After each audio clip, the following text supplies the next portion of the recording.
Marvel! DC! You need to make more crossovers! Hey, it's Jug.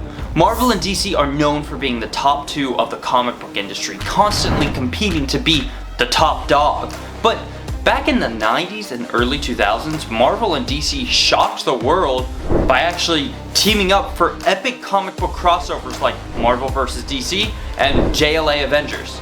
These groundbreaking stories brought together beloved characters and finally answered some of the greatest questions the world had to ask. What if Spider-Man had to fight Batman's rogues?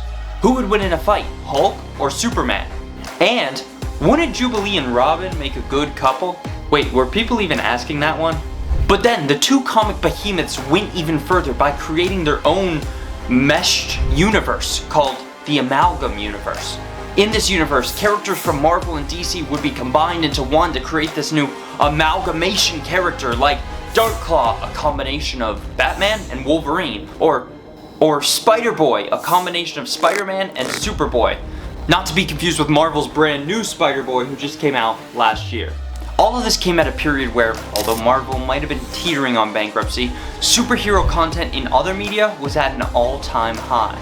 I mean, at this time we had Batman the Animated Series out, Superman the Animated Series, the 90s Spider-Man show, the 90s X-Men show was airing, Image's Spawn had a show, Wildcats had a show, Spider-Man Unlimited was in development, and the Justice League cartoon was about to come out. We had also already had several Batman movies, the Blade trilogy was coming out, the X-Men movies, Fantastic Four movies, and Spider-Man trilogy was in development. The crossovers between Marvel and DC came at the perfect time to play off of superhero hype and bring money and possibly even new readers into the comic book industry, while also allowing creatives to have fun and create wacky stories, especially inside the Amalgam universe.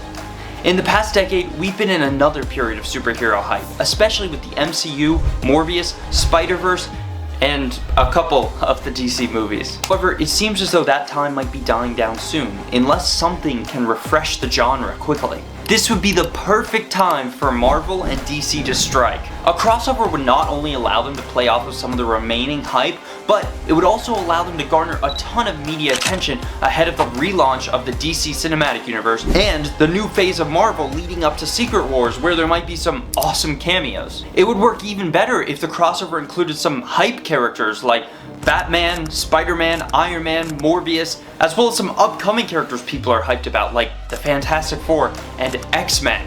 Now you might be listening to this and saying, a crossover is out of the question, but I think you might be wrong. I get it. Not only are Marvel and DC rivals, but they're both now owned by huge corporations who don't really care about sharing toys. But the reason I think you're wrong is because Marvel and DC are crossing over again, right now.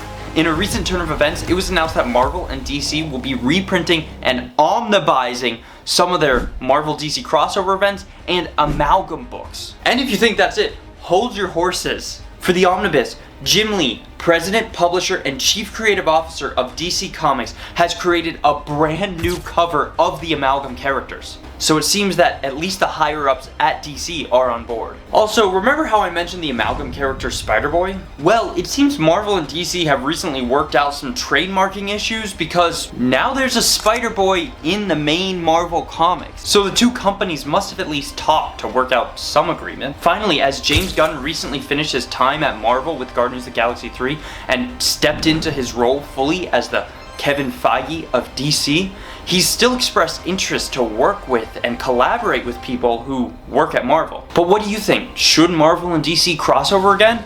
Let me know in the comments below, and thanks for watching.